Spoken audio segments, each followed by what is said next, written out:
Bonjour, bienvenue sur Doctissimo. Je suis Alain Héril, psychanalyste et sexothérapeute.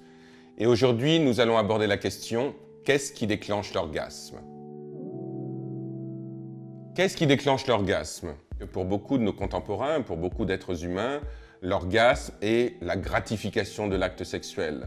Lorsqu'on a un acte sexuel, ce que l'on recherche, c'est avoir un orgasme, à éprouver un orgasme, à vivre un orgasme, quels que soient les mots que l'on utilise.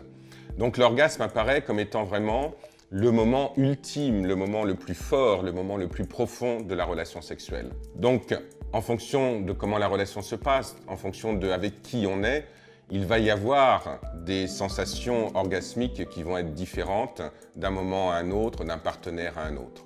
Néanmoins, ce que l'on peut dire, c'est que l'orgasme chez les hommes a une fonction qui est quasiment réflexe au moment de l'éjaculation et que ça a une fonction un petit peu plus émotionnelle chez les femmes. Donc ce qui laisse entendre que chez les hommes, l'obtention de l'orgasme se fait de manière un petit peu plus animale et chez les femmes de manière un petit peu plus relationnelle et émotionnelle. Ce sont des caractéristiques, bien sûr, qui valent ce qu'elles valent, qui sont la plupart du temps justes, mais là encore, je répète que c'est surtout la question de la relation qui va être posée par rapport à l'obtention de l'orgasme.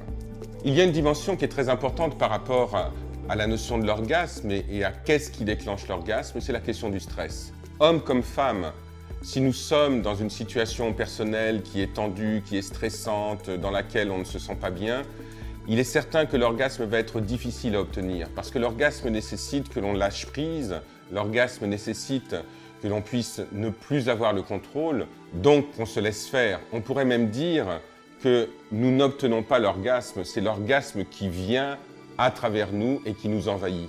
Donc dans cette dimension-là, plus on va être détendu, plus on va être tranquille, plus on va être en confiance et en sécurité, et plus l'orgasme se déclenchera facilement. Il faut aussi ne pas oublier que l'organe sexuel principal, chez un homme comme chez une femme, c'est le cerveau.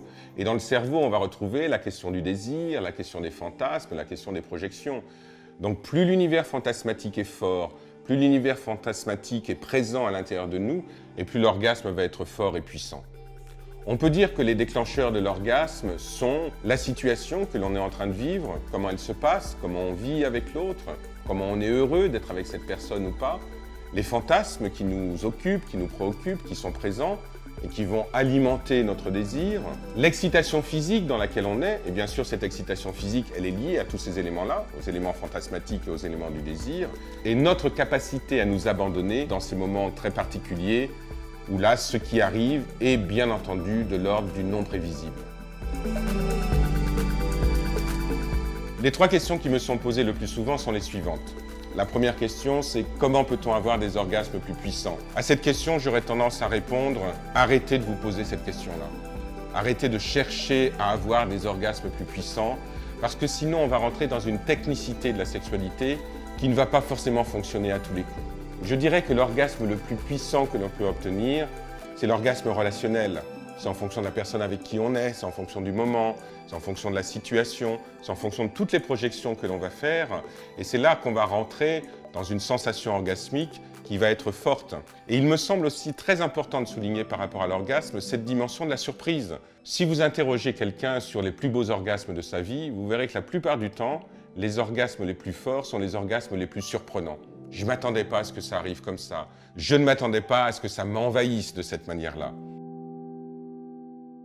La deuxième question qui m'est posée le plus souvent, c'est comment peut-on être sûr qu'une femme a eu un orgasme? Alors c'est une question que posent souvent les hommes. C'est vrai que l'orgasme féminin est un orgasme qui est interne, que l'on ne sent pas forcément parce qu'il n'y a pas de manifestation extérieure comme l'éjaculation chez les hommes. Et la plupart du temps, l'expression orgasmique chez une femme va être différente d'une femme à une autre, et je dirais même d'un moment à un autre.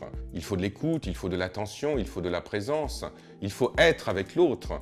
Et puis, n'oublions pas qu'il y a aussi la question du dialogue, que l'on peut en parler avec l'autre, que l'on peut en discuter pendant la relation sexuelle ou après, pour pouvoir être sûr que l'orgasme féminin a bien eu lieu.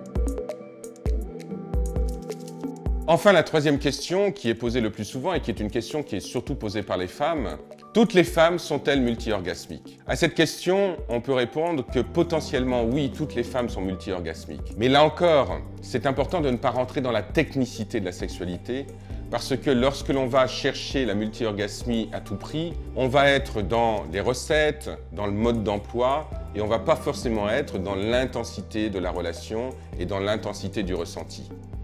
Les femmes sont multi-orgasmiques, oui, mais ce n'est pas parce que vous êtes une femme et que vous n'avez pas vécu votre multi-orgasmie que vous avez raté votre vie sexuelle. On peut avoir au cours d'un rapport sexuel un seul orgasme, qui soit un orgasme intense, fort, voire même violent, et que la relation sexuelle soit largement satisfaisante. J'espère que ces conseils vous auront été utiles. N'oubliez pas de vous abonner à la chaîne Doctissimo. Quant à moi, je vous dis au revoir et j'espère à bientôt.